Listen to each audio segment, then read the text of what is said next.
it's the same outcome, as you guys have said. The price will go up regardless. American labor is not cheap. And there is a consequence to that we're not talking about enough in this conversation, in the entire tariff conversation. No. See, bro, I would flip tables over.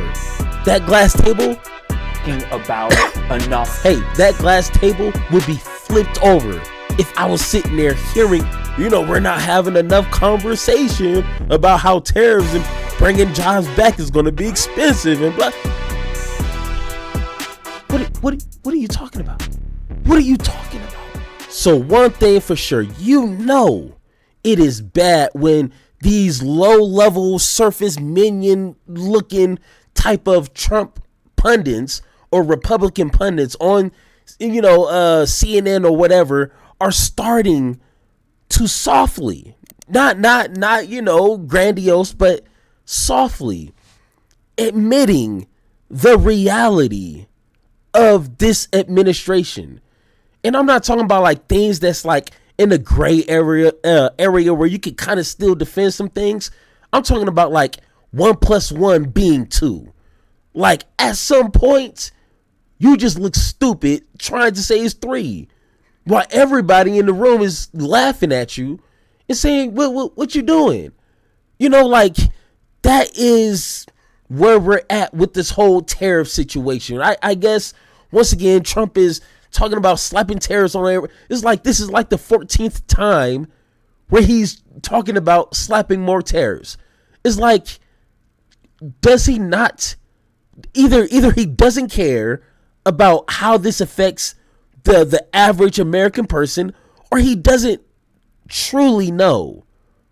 Or it could be like both, like a nice mixture of it, but like trying to defend that is idiotic. It's crazy. Because like now you are exposing yourself to millions of people, and I think that's the reason why some of these low-level supporters are starting to be like, hey, I'm washing my hands of this one. And watching this CNN video, it's just that. It's kind of weird. Like, normally you have that one Trump supporter or one Republican on that panel. No matter what it is, they will sit there and look everybody in the eye and lie to them. Be like, no, Donald Trump isn't old. He's younger than me. He's more fitter than me. Like, they will just lie to you. But it's weird listening to this entire conversation because they kind of agree with everybody. It's crazy. I don't know. It's with Chuck Rocha, because I saw that chin drop to the table as soon as we were talking about these tariffs. What's on your mind? Look, I was looking to see how much an iPhone cost because I knew it cost a lot. I didn't realize it cost $1,200. Now, that's what that was about. And I wrote down some other numbers down here to say that if we were to make these things in America, that would go to $3,500. And I checked that to see what's the wage in China to make an iPhone, and it's, wait for it, $3.63 an hour is what it costs in China to make. The minimum wage in California, I don't have to look that up, is $16.50. The folks who like cheap iPhones are the folks that voted for Donald Trump. This is what's going to hurt him the most. The parties have switched, and it embarrasses me every single day. But a lot of working class folks who didn't go to college like me love them some Donald Trump. But they also love cheap stuff from China. This is where it's going to bite him. All right, Malik, when you hear this and you see the markets react, and every time he opens his mouth about tariffs, somebody gets hurt. So there are some good things that Donald Trump has done when it comes to tariffs. I think that the 10% baseline is a very good starting point. Apparently, there have been some issues with negotiations with the EU. As someone who literally, as of today, just upgraded a new phone, I'm glad that I got this phone. I am glad that I got this phone. Now, this was already $1,100. I can imagine paying even more for that. And I actually agree with Chuck here. And this is another one of those instances where you ask my phone real quick. It's on tape, don't worry. But you ask yourself whether or not this is one of those other instances where a more scalpel approach could work. I think that Donald Trump, in this case, he probably is doing a similar thing to what he did to China. He's trying to actually get them to the table. Whether or not you have to threaten a 50% tariff, is another story. And I do agree, though, if we get to a point, and it doesn't matter if we're talking about phones or the price that we pay in the stores, if Trump voters are having to pay more, and me, in being a Trump voter, we are going to have a problem because I want to pay as little as possible for quality merchandise. So I do think that it will be a problem if customers, whether it's Trump, supporters or not, if we have to pay more, at whatever point that is, it will be a problem for Donald Trump. So that right there, he just said all that, which is some BS, okay? Just say it. Hey, we don't want you getting into office and making things more expensive. That's simple. And throughout Trump's whole entire campaign, talking about tariffs this, tariffs that, people have been saying, hey, that sounds like a bad idea. But idiots like this right here didn't listen, or they didn't care. Now they're starting to say, hey, whoa, hey, Mr. Trump, you're doing a good job. Tariffs are good, right? But can you not maybe please, with a cherry on top, make things more expensive? That's literally what he just said in a nutshell, which is once again an improvement, which, he's still trash for even supporting an idiot like Donald Trump. But it's at least a positive, an inch towards progression, an inch towards reality, with him saying, hey, tariffs, if used correctly, could work. Got you. Of course, no brainer. But the way Trump is just coming up with random percentages, 50%, what? That's only going to hurt the people in America. Like, do you not understand that? Like, yeah, it'll affect the entire world's economy, sure. But what about America first? What about America winning? That's not going to help America win. So, there you go. Now, Pete, see, one of the things that you if you step back and look at what the Republican Party has been about or said they were about is less government, less interference with businesses. That is not what's happening here. What's happening? Well, I think President Trump genuinely wants the iPhone to be manufactured in the United States of America. But he's telling the company what to do. Because it's an iconic product, and he wants to be able to say, this is American made. Mm-hmm. There's value in that. But Chuck, you want to record this too? Please. It pains my heart to say I also agree with you. Oh my God! But I what is agree happening? with you. No. Do you see what I'm saying? Do you see what I'm saying? Every sane person has that red line to where they can defend some BS. They can defend it. Sure, got you. Trump is a convicted felon. They'll defend that. Trump still won't admit that he lost in 2020. They will defend that. But at some point, you're faced with I can't do this no more. And now they're trying to, Chuck, I agree with you. Buddy. No, you are not my friend. We are not the same. We are not on the same team here. It's your fault that we're going through this. So don't try to buddy and chuckling and knee slappers me now. No, I'm sorry. But of course, they got to act all, cordial and, like adults. But if I was sitting at that table, nah, bro, we ain't gonna laugh. We ain't gonna laugh about this, bro. He's literally destroying this country in every way imaginable. And you want to laugh? Oh, now you agree with me. What happened a year ago when he was still talking about this terror stuff and you thought it was a great idea? Oh, got you, because we weren't using this thing up here. Okay. Giggle, laugh, LOL. Got you. No, I agree with the fact that a lot of people don't have any clue how much their iPhone costs. Yeah. Because they trade in, they get that massive rebate, or they split the cost over months and months and months and months, and don't realize that it's $1,200 or $1,500. And it's the challenge with what President Trump wants to do. Really, either tactic. whether it's the 25% tariff or bringing manufacturing to the United States, it's the same outcome, as you guys have said. The price will go up regardless. American labor is not cheap. And there is a consequence to that we're not talking about enough in this conversation, in the entire tariff conversation. No. See, bro, I would flip tables over. That glass table, About enough. hey, that glass table would be flipped over if I was sitting there hearing, we're not having enough conversation about how tariffs and bringing jobs back is going to be expensive and blah. What are you talking about? What are you talking about?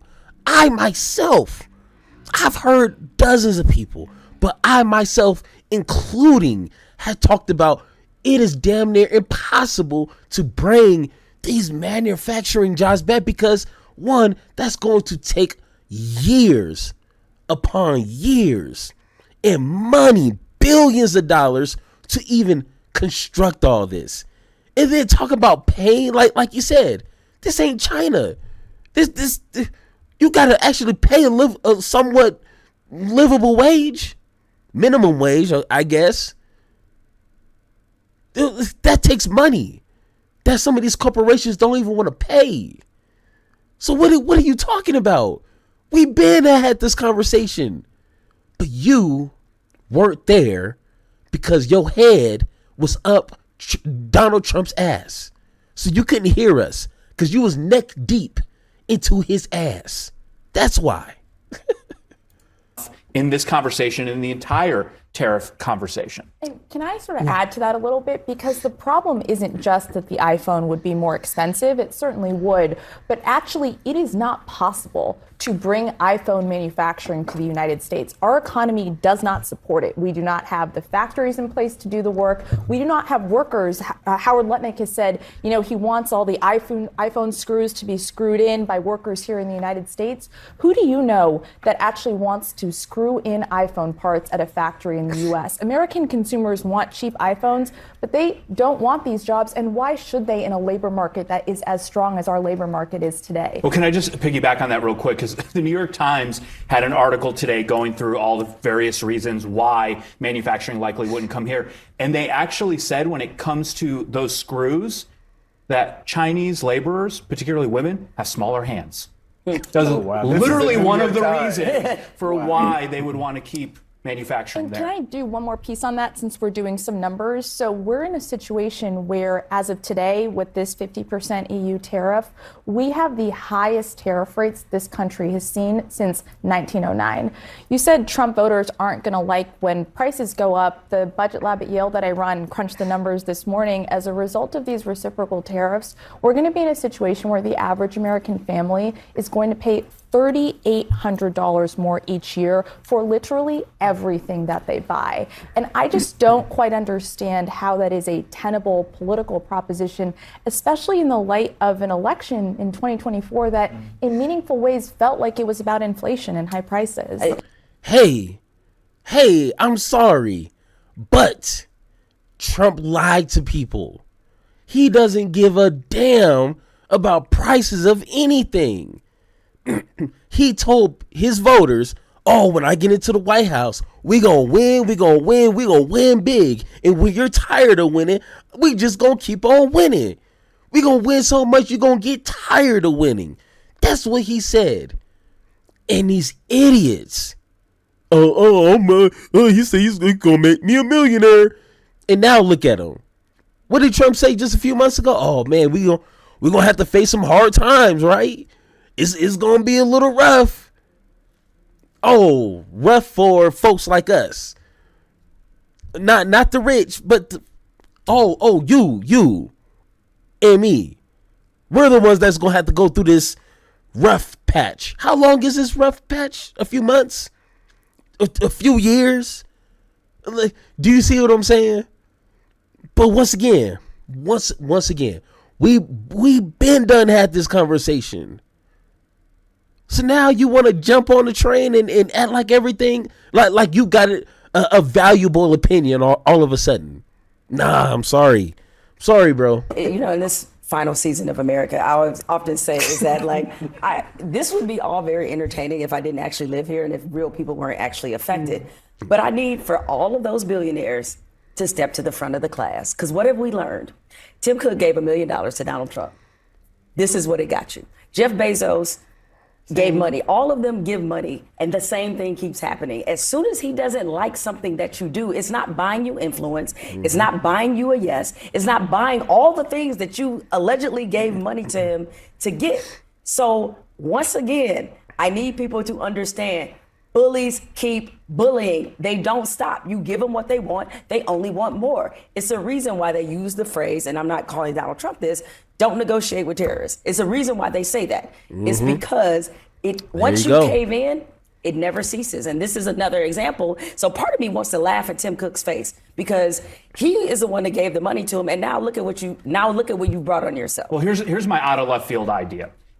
President Trump has Wait a met minute, with did Tim you say Cook. out of left field, not out of right field? Good point. It's just a phrase just people asking. use, Sarah. I'm just asking. Left field. Yeah, whatever. It's a baseball time. Anyway, so President Trump has met with Tim Cook twice or three times in the last week in the Middle East and at the White House.